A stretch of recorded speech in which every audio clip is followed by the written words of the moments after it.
देखो यहाँ भगवान की स्तुति में क्या मंत्र है ये, यो रजसो विमान अंतरिक्षे, जो अंतरिक्ष है ना आकाश, रजसो विमान, विमान उड़ा देता है। तो विमान की फिलॉसफी भी वेदों में है, साइंटिस्टों ने वहीं से खोज के ये विमान बनाया है। तो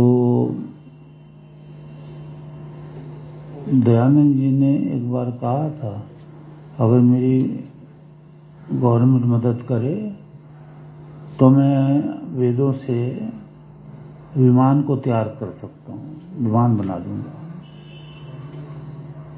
तो कोई भी तिल से लाकर ब्रह्म तक की वस्तु का जो वर्णन है वो वेदों में है। अभी हमें वेदों के प्रचार की आवश्यकता है। दुनिया गहन घोर अंधकार में चली गई अविद्या में, वेद न होने के कारण, क्योंकि विद्या तो वेद ही है, ज्ञान तो वेद ही है। तो वो भगवान जो विमान भी उड़ा देता है आकाश में, उसको ईश्वर कहते हैं। शरीर की भी देखो कितनी अंदर रचना है, किडनी है, फेफड़े हैं, ना जाने क्या क्या, कैसे भोजन पचता है, ये भगवान ही कर सकता है ऐसी रचना, और किसी की बस की नहीं है। और तो साइंटिस्ट इसकी खोज करते हैं भी, कैसे कैसे कहाँ हाँ ये रचना कैसे है, हार्ट किधर है, ये किधर, वो तो रचना तो ईश्वर की है। और ईश्वर को समझने के लिए रचना जरूर समझी जाती है। क्यों? मतलब जो जिज्ञासु हैं इस चीज को याद रखें, क्योंकि रचना में ही जब हम भगवान की सिफतें, भगवान की प्रशंसा, स्तुति करेंगे कि ऐसी ऐसी रचना भगवान ने की, एक तो हमारा प्रेम बढ़ेगा भगवान से, जो जरूरी है। हम प्रेम संसारी वस्तुओं से करते हैं, ईश्वर से प्रेम नहीं है। ईश्वर की याद कर लेंगे, हो सकता नाम भी जप लेंगे, तो ईश्वर से तो प्रेम चाहिए। तो वो प्रेम तब होता है जब हम बार बार वेद में ईश्वर की सिफतें सुनेंगे, गुण सुनेंगे कि ईश्वर के ऐसे ऐसे ऐसे ऐसे ऐसे ऐसे गुण हैं। वो देखो, यथा ब्रह्मांडे तथा पिंडे, क्या रचना की है भगवान ने, कि जो ब्रह्मांड में जो है सब कुछ, ये सूरज चांद सितारे समुंदर बाग बगीचे, ये सब कुछ अंदर भी है। बिल्कुल यही दुनिया है। और नक्शे के अनुसार जैसे कि 10 मील इक्वल टू 1 सेंटीमीटर, समझ रहे हो ना, कि जो समझदार समझे। मान लिया दिल्ली यहाँ से 500 किलोमीटर है, तो 500 किलोमीटर इज इक्वल टू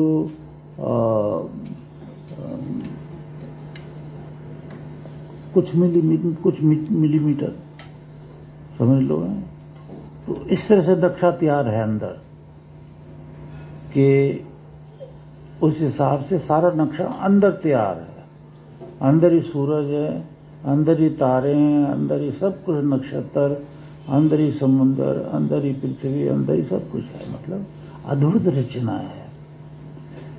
पृथ्वी की भी अद्भुत रचना की घूम रही है, बिना किसी सहारे के सूरज घूम रहा है, बिना किसी सहारे, और इनमें कोई रिपेयर भी नहीं दिखाई देती। अभी तक तो 1 अरब 96 करोड़ से सारे बढ़ चुके हैं। मतलब 1 करोड़ 1 अरब 96 करोड़ साल बीत चुके हैं, अभी तक कोई रिपेयर नहीं हुई है किसी भी प्लैनेट की, कोई रिपेयर नहीं हुई। मनुष्य जब कोई बनाता है मशीन तो उसकी तो रिपेयर, उसको तो ऑयलिंग, उसको सब कुछ चाहिए, फिर जल्दी ही ये खत्म भी हो जाती है, ज्यादा दिन नहीं चलती मनुष्य की बनाई हुई जो ये मशीनें हैं या कार हैं, ये फिर डैमेज में हो जाती हैं। वो देखो अरबों साल से चल रही है, क्या अद्भुत रचना है। एक वो भजन निकाल सकते हो, किताब में है वो छपा हुआ। तो बेटा सभी हमारे बेटे बेटियों बैठे हो आप, सारा जमाना ही हमारा बेटा बेटी है। समझो आज जब मैं याद करता हूं कि जंगलों के दिन, तो ये आपके गद्दे आपका अरबों रुपया भी वो सुख नहीं देता जो जंगल की मिट्टी पे हम सोते थे, एकांत में रहते थे, कोई टोकने टाकने वाला नहीं, हर समय योगाभ्यास, मस्त मलंग। हंसी हो तो मैंने पहले से प्रवचन किया हुआ, ब्रह्म का हंसना हंसो, ब्रह्म की हंसी हंसो। देखो मंदिर तो गुरु का द्वार ही है। एक मंदिर ही आपका शरीर है जिसमें भगवान रहते हैं। शरीर में जो भगवान रहते हैं उस भगवान को जानने के लिए गुरु के द्वार पे जहां ब्रह्म प्रकट रहता है, 24 घंटे प्रकट रहता है, वहां जाने की जरूरत है। अगर वहां के लिए समय नहीं निकल पाता तो समझो कि हम बड़े दुखों से गुजर रहे हैं और आगे भी हमारे लिए दुख इंतजार कर रहे हैं। पहला जमाना कुछ और था, बच्चा हाथ में संविधान लेकर के दंडोत वंदना करता था, गुरु के पास जाकर कहता था, हे आचार्य मैं संविधान लाया हूं, मैंने आपसे दीक्षा लेनी है। फिर सोच समझ के गुरु आचार्य जो थे वो दीक्षा देते थे पहला, और फिर वो नतमस्तक ही रहते थे गुरु की सेवा में। तो पहला जमाना तो 25 साल तक गुरु की सेवा करके और वेद विद्या योग विद्या ग्रहण करके फिर गृहस्थ में आश्रम में प्रवेश करते थे। अब जमाना बदल गया, अब गुरुकुल नहीं रहे इतने। गुरुकुल में भी बड़ी गंदगी हमने खुद देखी है। तो ऐसा सा भी चल रहा है आजकल, बहुत गलत काम चल रहे हैं। ईश्वर को पाना आसान नहीं है इस युग में। वेद को आप पकड़ोगे 100 तुम्हारे पीछे हो जाएंगे, क्या आर्य समाजी हो गया है? अरे भाई आर्य समाजी ही भगवान की पूजा करते हैं, औरों को अख्तियार नहीं है क्या? तो ये सारी बातें उठती हैं, लोग छोड़ देते हैं। तो भगवान से छूट के जाओगे कहाँ? ये सारी कायनात जो है भगवान की है, कहीं भी जाओ वहीं भगवान है। वही पूछ लेगा तूने मेरे को छोड़ दिया, मेरा नाम छोड़ दिया, वहीं दंड देगा। कलकत्ते चले जाओ वहां भी भगवान है, यूएसए चले जाओ, ब्रह्मांड में कहीं भी चले जाओ, हर जगह वेदों का जो ज्ञान है, अपरंपार है। इस मंत्र में भगवान कहते हैं कि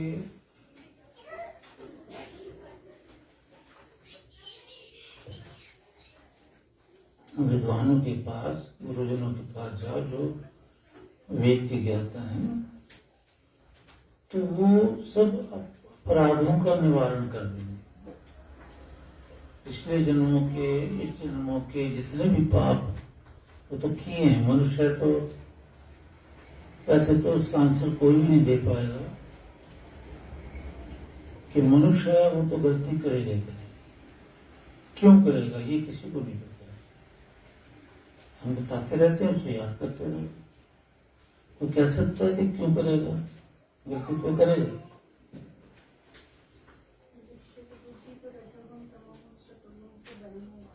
हाँ यही आंसर, करेक्ट आंसर है कि थोड़ा सा इसको अमेंड जरूर कर लो। मनुष्य की बुद्धि जो है वो रजोगुण तमोगुण सतोगुण से बनती है। प्रकृति के ये 3 गुण से बुद्धि, मन, चित्त, ये सब शरीर, ये सारा संसार बनता है। और ये झूठ है, मतलब झूठ का मतलब एक दिन बुद्धि भी खत्म हो जाती है, संसार भी खत्म हो जाता है। जो हमेशा रहता है वो तो परमेश्वर है, जीवात्मा है, प्रकृति है। बाकी शरीर, ये जितना भी जगत के पदार्थ हैं सब खत्म हो जाते हैं। क्योंकि मनुष्य की बुद्धि इन 3 गुण अवगुणों से रची गई है, तो ये स्वाभाविक है कि ये नाशवान है। प्रकृति से बने 3 गुण, तो स्वाभाविक ये रजोगुण तमोगुण सतोगुण विषय विकार, आलस, निद्रा, झूठ, चोरी, न जाने क्या क्या अवगुण, किसी में कम किसी में ज्यादा कर्मों के हिसाब से रहते हैं। तो मनुष्य कभी भी साफ सुथरा नहीं हो सकता जब तक वो ऋषि का पद ना पाए, योगी का पद ना पाए। और वो गलती करता रहेगा, जन्म में आता रहेगा, जन्म मृत्यु में आता रहेगा। इसीलिए भगवान ने कहा कि तन मन धन प्राण से गुरु की सेवा करो।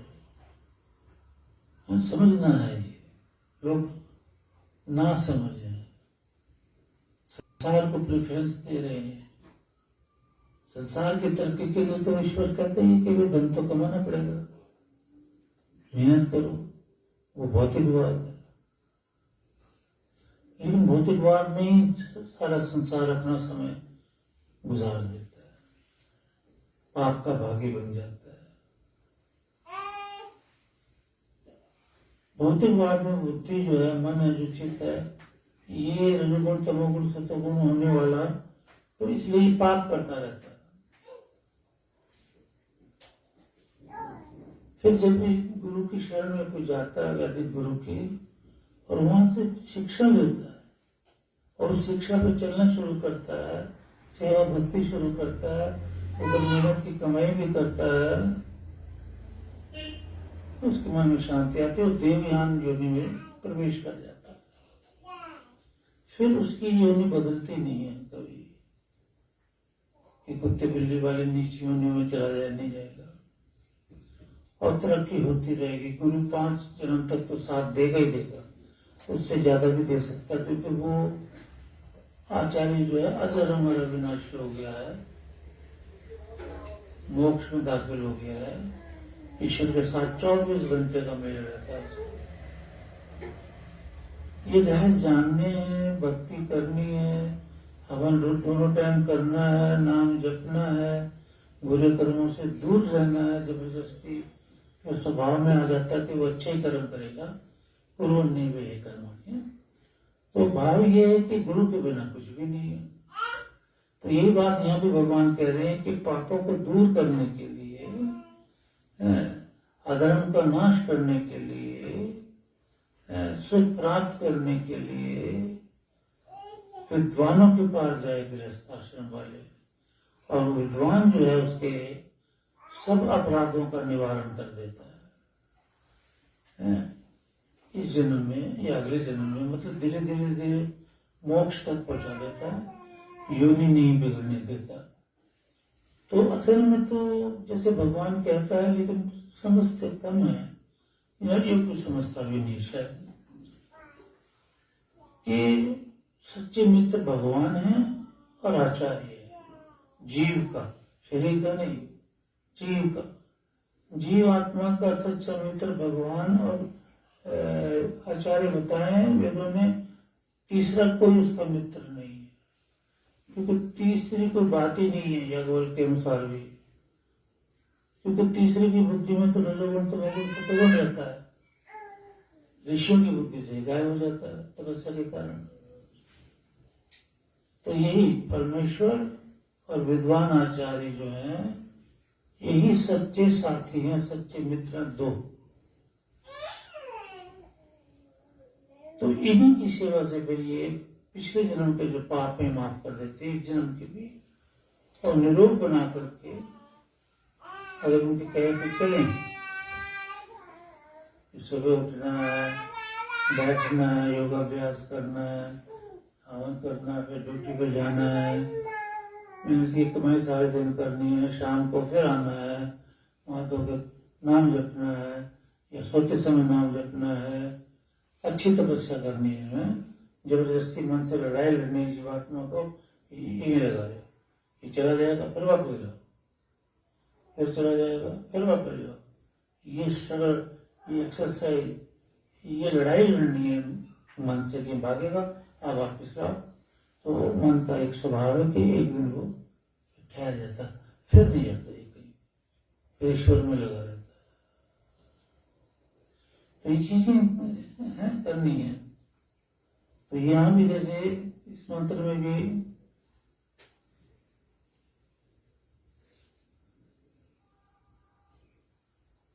भगवान कहता है कि भी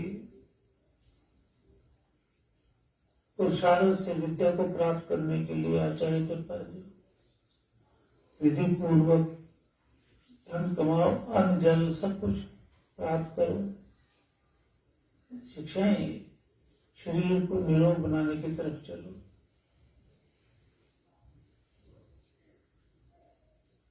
और मन को धार्मिक कर्मों में, कर्तव्य कर्मों में, वेद में जो कर्म कहे हैं उसमें लगा के रखो।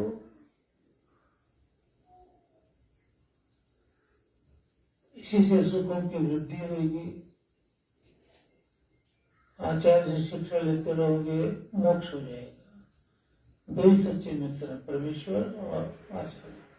परमेश्वर बोल के ज्ञान देता नहीं है, ईश्वर कहता ज्ञान तो वेदों का, योगा का, जो भी है वो जिंदा गुरु ने देना है, ईश्वर ने नहीं देना है, जिंदा गुरु ने। इसके लिए ईश्वर ने वेदों में ऋषियों का महत्व, गुरु का महत्व, आचार्य का महत्व रखा है कि इनके पास जाओ, समझ लो ना। क्योंकि ईश्वर कहता मैं बोल नहीं सकता, ये बोलते, मैं इनसे बुलवाता हूँ।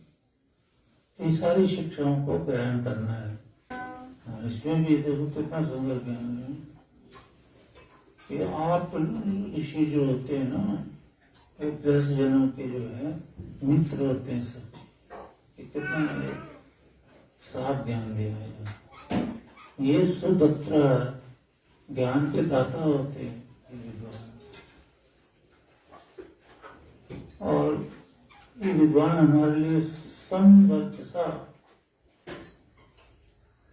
तेज युक्त वाणी, वेद की वाणी का ज्ञान है। और रात्रि में समतनु भी ही, शरीर को विश्राम भी देना है। विद्वानों से सम शिवेन शिवेन सुखदायक, सुखदायक मन सम्मान करना है वेदों का। वे सोते समय एक ही पेज पढ़ लिया करो, चाहे किताब का 2 पेज पढ़ लिया करो, दिन में कभी समय मिले तो पढ़ लिया करो। ये तप है, स्वाध्याय है। स्वाध्याय भी तप हो जाता है। मतलब आचार्य के साथ है, और मित्रता आचार्य के साथ रह करके शिक्षा ग्रहण करना, दिन रात आप विद्वानों के संग से धर्म अर्थ काम मोक्ष को सिद्ध करना। दिन रात का, दिन रात। अभी तो समय कम मिलता है, इसलिए मैंने बताया कभी कभी यह होनी चाहिए जरूर। और यहीं से ज्ञान मिले, और कोई रास्ता नहीं, ना अन्य पंथा। कल्याण नहीं, पूरे ब्रह्मांड का कल्याण। जब कोई विद्वान बोलता है वेदों से, उसकी वाणी पूरे ब्रह्मांड में जाती है। जहां जहां जीवात्माएं हैं सबको चैन और सुख देती है। और लोग इसकी वैल्यू नहीं जानते। जैसे 6 महीने का, 4 महीने का बच्चा है, उसको 1000 का नोट दे दो, चाहे 100 का दे दिया हो, 500 का दे दो, वो मुंह में ले जाएगा, क्योंकि उसको वैल्यू पता नहीं कि क्या चीज है। सोने की कोई चीज है तो वो भी मुंह में ले जाएगा। क्योंकि उसको पता ही नहीं कि ये सोना है। जब पता हो जाएगा तब नहीं ऐसा कर्म करेगा। तो अभी लोगों को वेद मंत्रों के अर्थों का पता ही नहीं है। जब किसी को पता हो जाएगा तो वो वेद मंत्रों की तरफ तन मन धन प्राण से जुड़ जाएगा। गुरु की सेवा करके उसमें लेना है। जैसे हम जब पढ़ते थे तो हमें प्रोफेसर लोग बोलते थे भाई ये क्लास से पढ़ना वढ़ना नहीं होता है, घर में भी पढ़ो और जिसको समझ नहीं आता हमारे घर आ जाओ, कोई फीस नहीं। उस वक्त तो बहुत अच्छा व्यवहार था प्रोफेसरों का भी, टीचर का भी। अब तो पैसा पैसा पैसा हो गया। तो घर में भी जाके हम प्रॉब्लम उनसे ठीक करा के लाते थे। तो ऐसे इससे तो उससे भी ज्यादा तो वेदों से प्यार होना चाहिए। किसी को समझ नहीं आ रहा हो, पर समझ में तो तब नहीं आएगा जब पढ़ोगे घर में, जो किताबें लिखी हैं वो पढ़ोगे। तो कुछ समझ नहीं आता तो ऐसे टाइम ले लो, बैठो सुनो। हम ब्रॉडकास्ट भी करेंगे भी, इसका यही क्वेश्चन है तो हम आंसर दे रहे हैं, आप भी नोट करो। भाई आगे बढ़ना है, भगवान की वृत्ति इसमें लगाओगे तब है तुम्हारा। ईश्वर देख रहा है तो तुम तब करते हो। पर समझ नहीं आए और लोग यज्ञ करें, ऑफ नो यूज, फिर उसका कोई यूज नहीं। समझ के यज्ञ करना है कि ये क्या भूले जा रहे हैं, ये कौन सी वाणी है, ये ईश्वर की वाणी है। इसको रियलाइज किया जाए कि ईश्वर की वाणी बोली जा रही है। अग्नि, तो अग्नि का अर्थ है ही परमेश्वर यहाँ पर इस मंत्र में, क्योंकि अग्नि के गुण ऐसे हैं जैसे परमेश्वर के। इस मंत्र में अग्नि का ये गुण नहीं है कि भी अग्नि जला के, भौतिक अग्नि आप उसको सर्दी में सेको या उस पर रोटियां बनाओ, ये अर्थ नहीं है। अग्नि का अर्थ यहाँ परमेश्वर है। ये जो परमेश्वर है, ये तो जो मनुष्य है, रूपाणी, रूप है, गुण है, जो मनुष्य का जो हृदय में उसमें जो ज्ञान है, जैसा ज्ञान है रूपाणी, उसका प्रति मुंच माना, दूसरे के सामने परित्याग करने वाले हैं। समझ रहे हो?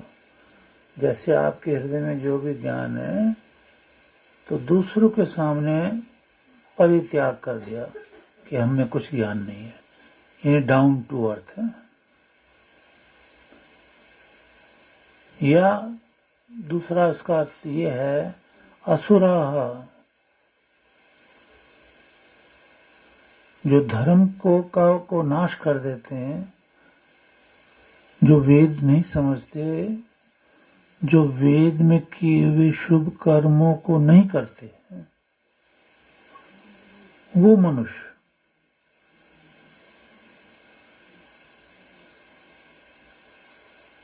यानी सभी दुनिया जैसे वेद का ज्ञान है आपके हृदय में होना चाहिए,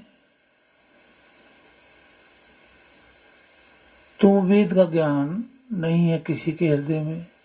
जिसके हृदय में है वो तो देव है ना। जो वेद का ज्ञान जिसके पास है वो तो देवता है, देव है।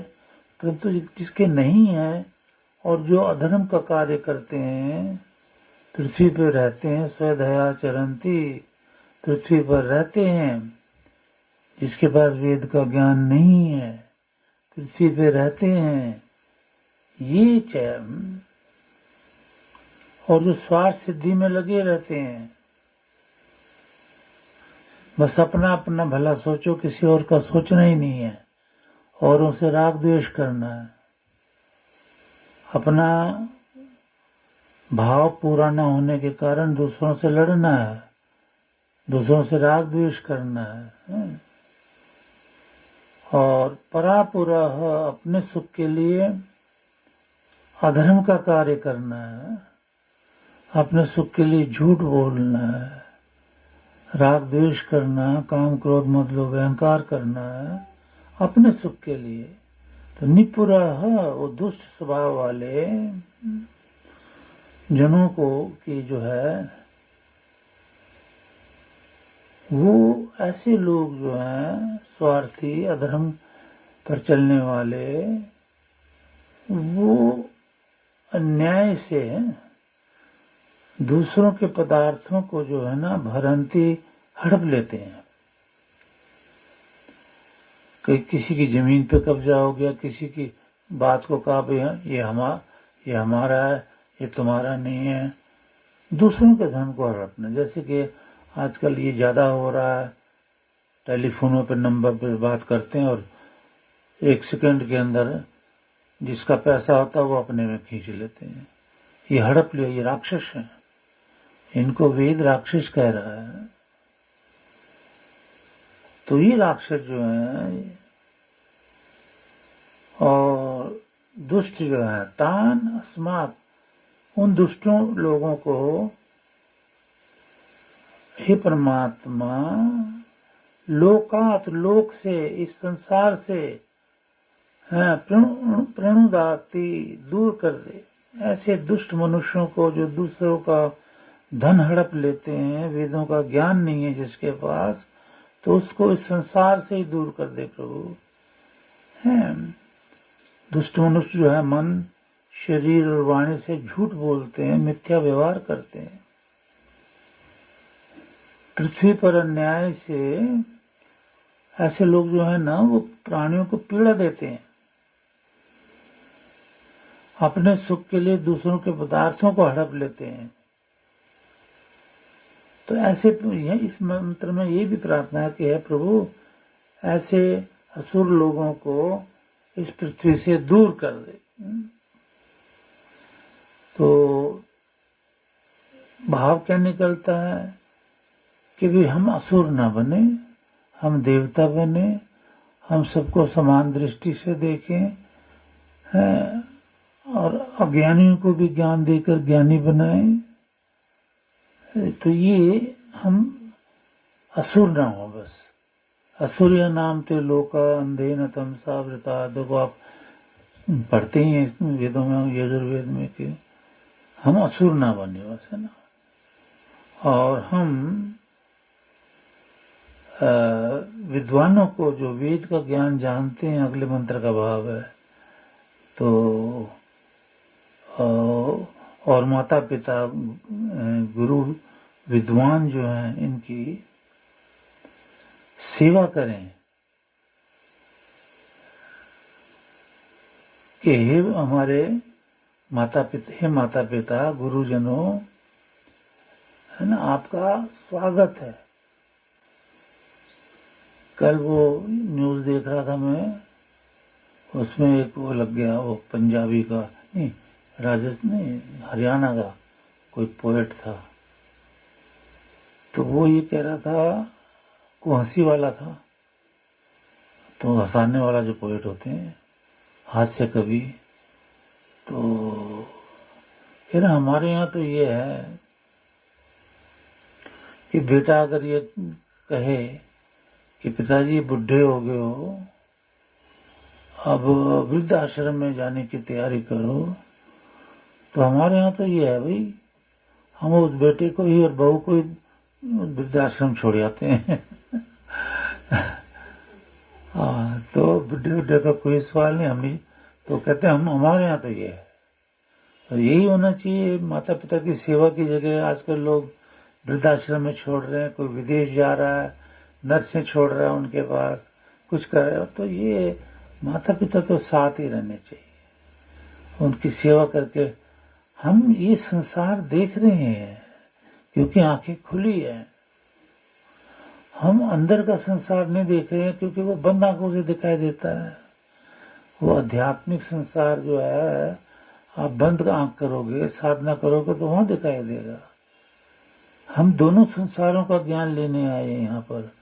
हम तो एक ही संसार भौतिकवाद में फंस गए, हमने तो अंदर का ज्ञान लेना बंद कर दिया कि हमारे अंदर यथा ब्रह्मांडे तथा पिंडे, हमारे पिंड में अंदर भी एक संसार है, आध्यात्मिकवाद, वही ईश्वर है, वही विद्वान है। ये भौतिकवाद में मत फंसो, भौतिकवाद का ज्ञान लो। क्या? कुर्वन्ने वे कर्माणि विशेषतः, शुभ कर्म करते करते जियो, तीन तेग तीन। जो संसार का पदार्थ है, सोना चांदी, रुपया पैसा, बिल्डिंगे, ये कार बंगले, परिवार, इनको मन नहीं देना है। मन ईश्वर को, गुरु को देना है। इनके साथ तो व्यवहार अच्छा करना है, शुभ प्यार करना है, बच्चों का पालन पोषण महान करना है, तो घर परिवार देखना है, पर ध्यान और मन वो परमेश्वर में लगाना है। ये वेद की आज्ञाएं सारी। ये नहीं होना चाहिए। कि पहले जमाने का कोई शास्त्र थोड़ी कहता कि बेटे बहू वृद्धाश्रम में छोड़ आते थे। ये कितना बड़ा पाप चल रहा है इस विश्व में, इससे बचो। ये भगवान ने जो विधान बनाए हैं, इन्हें पूर्ण करो। जिंदगी में सभी बच्चों के, बड़े के संस्कार पूर्ण होने चाहिए। आज बिना संस्कार की ही पब्लिक है, क्योंकि किसी के संस्कार होते नहीं, किसी को अब वेदों पर ध्यान नहीं रहा ना, तो कहीं भी अच्छे संस्कार बच्चों में या बड़ों में मिलने मुश्किल हो रहे हैं। बड़े पाप चल रहे हैं दुनिया में। उपासना कांड है, इसमें जितने भी मंत्र हम सुने उनके अनुसार कर्म करें। उपासना से ही परमेश्वर प्रसन्न होता है। उसमें परमेश्वर की जो है गुणगान गाए जाते हैं, स्तुति के मंत्र होते हैं उपासना में।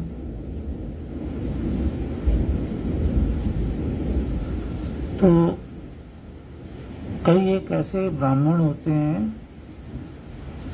जो, और जैसे इसमें भी कहा है कि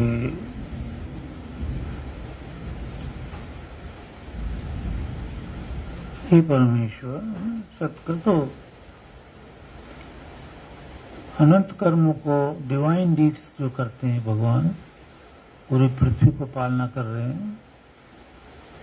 पहले रचा, वो भी उनका डिवाइन डीड था, दिव्य कर्म था। अब देख लो, रच लिया तो अब पालना कर रहे हैं। ये वर्षा ना हो तो फसलें मुश्किल हो जाएंगी, बीमारियां बढ़ जाए, और तो और पानी नहीं मिलेगा, तो वर्षा के भी वो हर काम कर रहा है ना, कि हमें जीवन दे रहा है। वो तो अपना कार्य कर रहा है, लेकिन हमने अपने कार्य जो है इस युग में वेदानुसार करने छोड़ दिए, इसलिए चारों तरफ दुख नजर आ रहा है।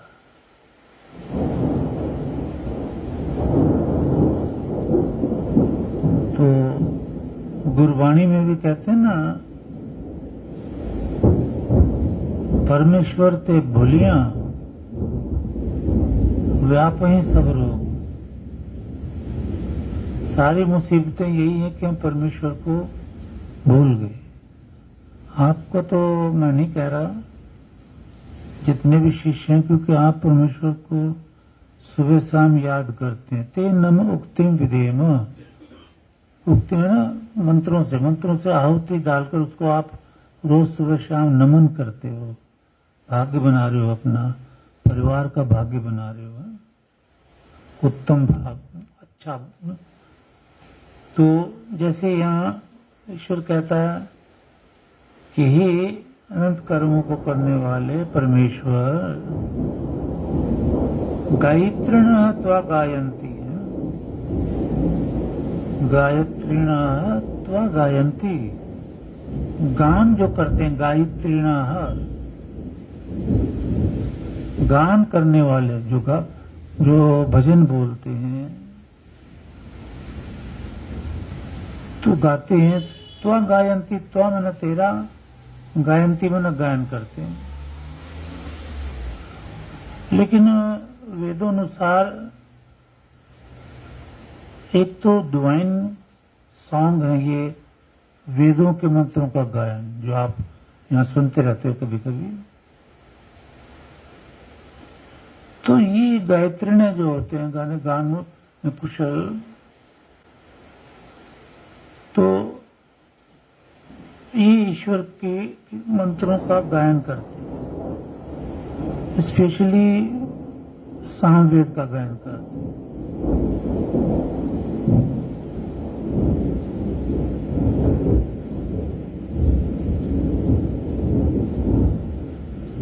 गंधर्व जो हैं गायन में कुशल होते, इनकी संज्ञा गुरु, इनका नाम जो है गंधर्व कहा वेदों में। ये बड़े अच्छी तरह से वेदों का गायन करते, बोलते नहीं है, गायन जैसे। अब ये गायंती तो गायत्रीण, हम तो यज्ञ में बोल रहे हैं ना, यज्ञ में बोलने के लिए तो ऐसे ही बोला जाता है, पर वो गा के बोलेंगे गायत्री गायंती त्वा गायत्रीणो अर्चन्ति कर्मणिः कर्मणः ब्राह्मणस्त्वा शतकृत उद्वंशमे ये मेरे इंद्रं त्वा विवृधन्त समुद्रवचसं गिरः रथितमं रथीनां वाजानां सतपतिं पतिं। तो इस तरह से ये जो गंधर्व है गायन में कुशल होते हैं। तो एक सामवेद ने ये बताया कि ये तो गा गा के भगवान को रिझाते हैं, ये कोई स्पेशल योग विद्या या और किस्म की पूजा वेदों अनुसार नहीं। सुबह शाम का, रात्रि का, जब दिल में आए, सुबह शाम तो है ही, फिर भी और जब मन में आता है ये लेके तानपुरा या वैसे ही ईश्वर का गायन करते हैं, उसे याद करते हैं, उसे रिझाते हैं, क्योंकि उसको प्रसन्न किए बिना कोई भी विश्व में सुख से नहीं रह सकता, दुखी रहेगा। लोगों ने इतनी बड़ी बड़ी आयु जो पाई है, आप में भी काफी हैं, वो गंवा दी, मिट्टी में फेर दी। जब दीक्षा मिली वहां से आपका जीवन, यजनीय जीवन शुरू हुआ है। उसमें भी आपको सावधान रहना है कि हम काम, क्रोध, मद, लोभ, अहंकार, निंदा, द्वेष, चुगली, राग, द्वेष, इससे दूर रहें। नहीं तो ये उपासना बेकार हो जाती है। और ये जो आप यज्ञ करते हैं, हवन करते हैं, इनको ही अगर ठीक तरह से करें और थोड़ा अभ्यास भी पढ़ने का भी करें, पुस्तकें आपके पास हैं, ये मैं सच कहता हूं, इससे आप तर जाओगे। ये गुरु का वचन है, गुरु का वचन लगा मोहि मीठा, पार ब्रह्म ताते मोहि दीठा। ईश्वर का दर्शन हो गया गुरु के वचन सुन सुन के। अब जैसे मैं वर्षों से कह रहा हूं भाई राग द्वेष मत रखो, नित्य द्वेष चुगली मत रखो, मत करो। कोई करता है उसको शांत कर दो, नहीं नहीं। फिर भी अगर आप किसी के साथ बैठकर राग द्वेष की बातें करते हो, एक दूसरे की निंदा करते हो, किसी की भी, दरबार की चाहे, तो देखो बेटा वो पाप में शामिल हो जाता है, महापाप में शामिल हो जाता है। निंदा करना तो पाप है ही, निंदा सुनना भी पाप है। कहीं सुन लेते हैं ना, तो सुनना भी पाप हो जाता है। क्योंकि ईश्वर तो कह रहा है ना, सत्यम वद, सच बोलो। ये निंदा द्वेष राग द्वेष ये नहीं। तो ये राग द्वेष काम क्रोध मद लोभ अहंकार से अलग होके ये गंधर्व जो है ईश्वर का गान सिर्फ सामवेद से या ऋग्वेद के कुछ मंत्र हैं जो गायत्री मंत्र हैं, छंद हैं, वो गाते हैं बड़े प्रेम से। हमें तो काम ही बड़े हैं। देखो कितने गंधर्व हो गए संसार में, आप सोचो जब से सृष्टि बनी कितने ऋषि मुनि हो गए।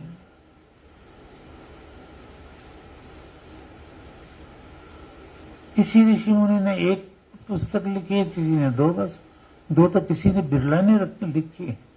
6 ऋषियों ने 6 शास्त्र लिखे।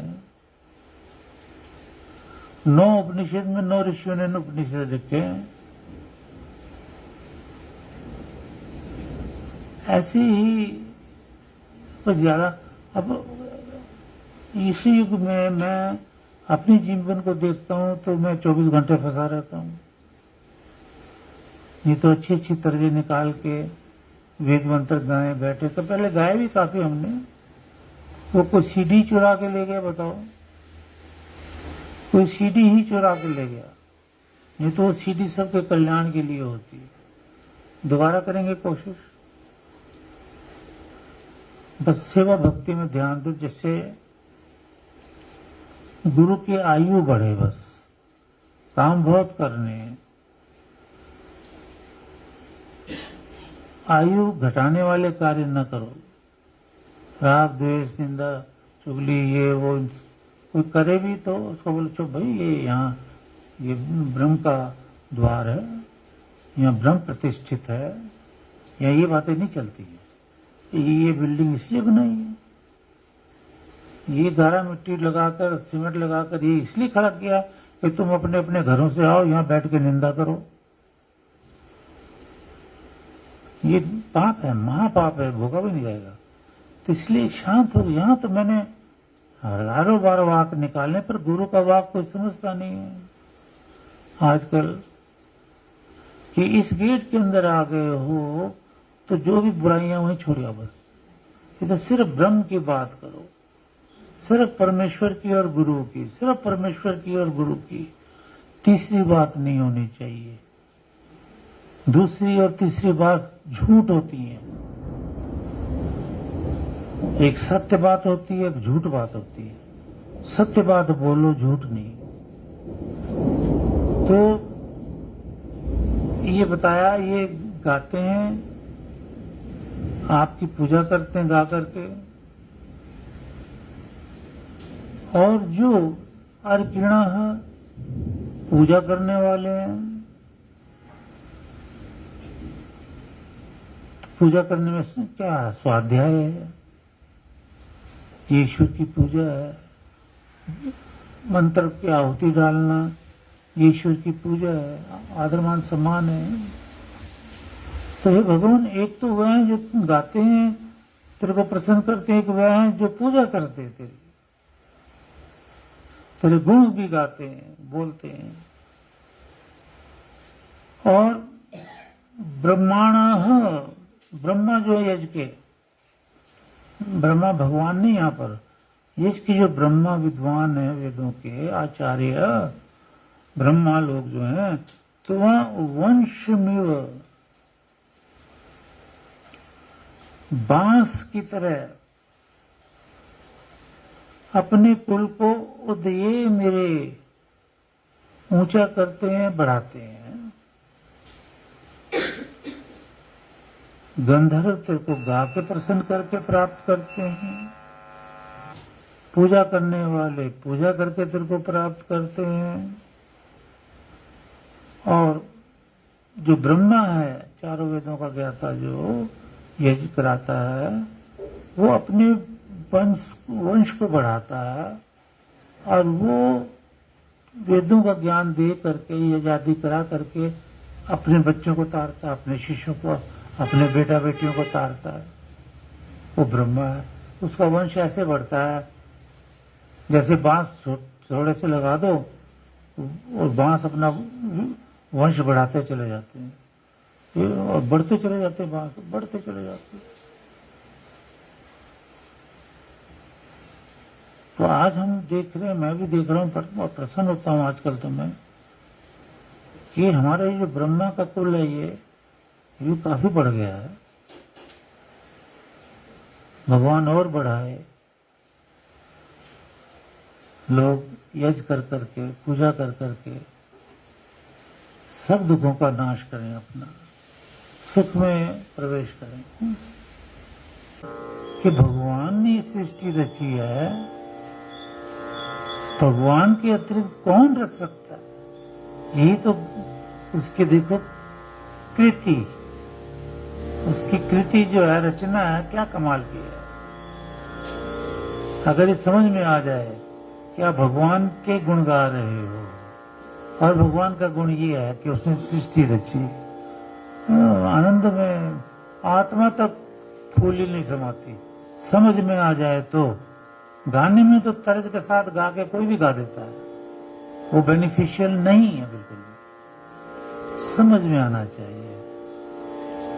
अब मैं बार बार क्यों गा रहा हूं? क्योंकि मुझे पता चल रहा है कि भाई ईश्वर के बिना सृष्टि, और वो गुण सुन सुन के मैं भी खुद भी खुश हो रहा हूं अंदर से कि क्या ईश्वर की लीला है। आजकल कई जालिम माताएं हैं, कई, और बाकी तो बहुत अच्छी हैं।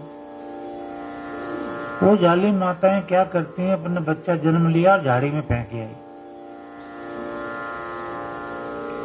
तो भगवान भी ऐसा जालिम होता कि हमें सृष्टि रचना में जन्म दे देता और फेंक के बस चुप, ना अन्न देता, ना धन देता, ना वर्षा देता, कुछ भी नहीं देता, तो सब मारे गए। पर वो तो पालना पोषणा भी कर रहा है, और ना जब मूढ़ों को ज्ञानी। अब अगर वेद ना देता तो सब मूर्ख होते, कोई खेती बाड़ी नहीं होती, कोई हवाई जहाज कुछ भी नहीं होती, ना साइंस होती, कुछ भी नहीं।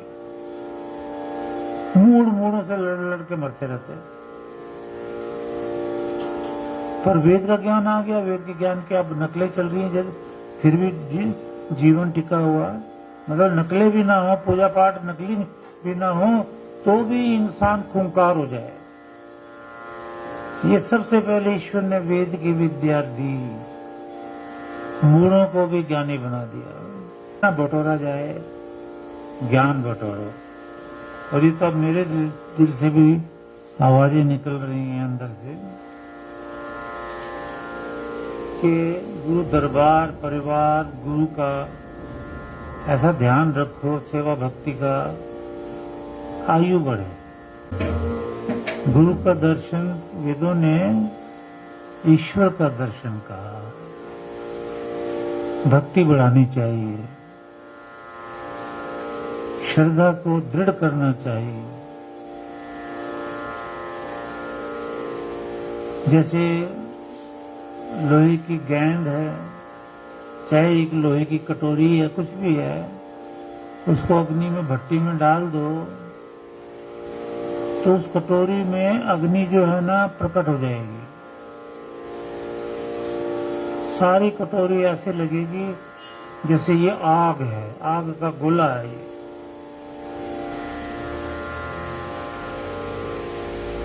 ऐसे ही समाधि पुरुष के शरीर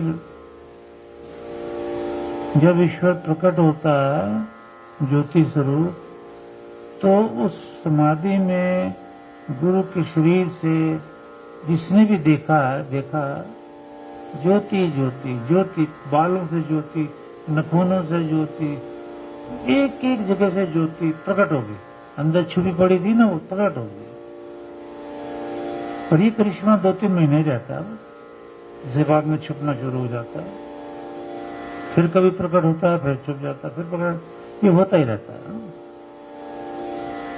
कि भगवान जो है, मान लीजिए अग्नि है, और अग्नि जो है शरीर में प्रकट हो गई है, ज्योति ज्योति प्रकट हो गई है,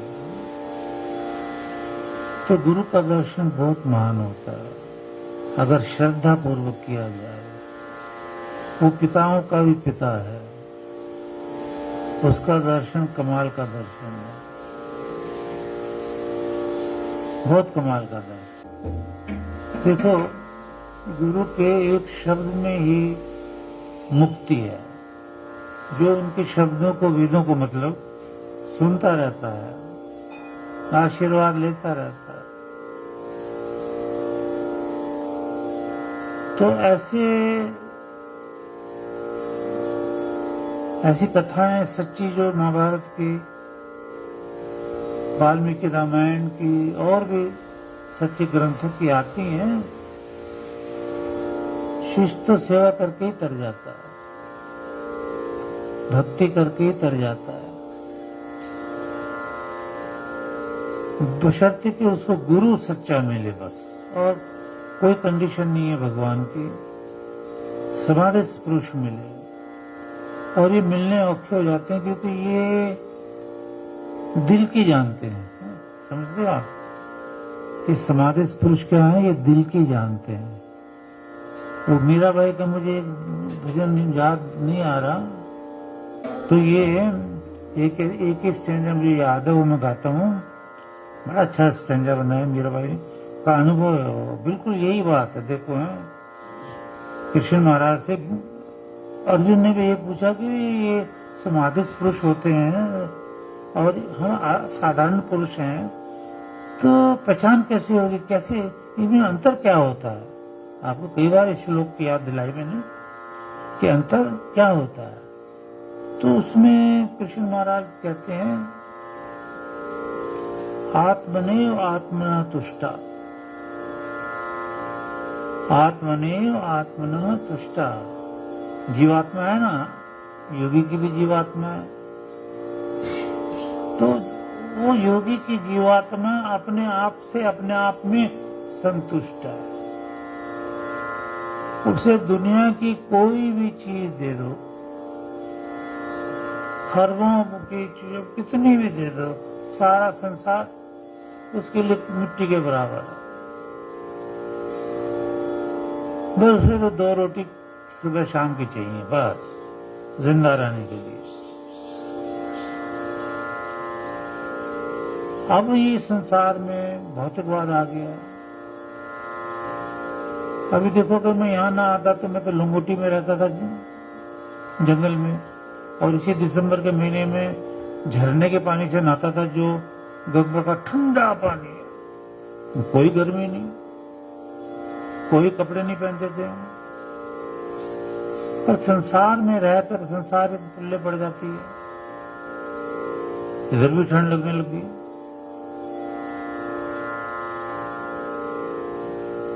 तो क्या समझा रहा था मैं? आत्मनेव आत्मना तुष्ट।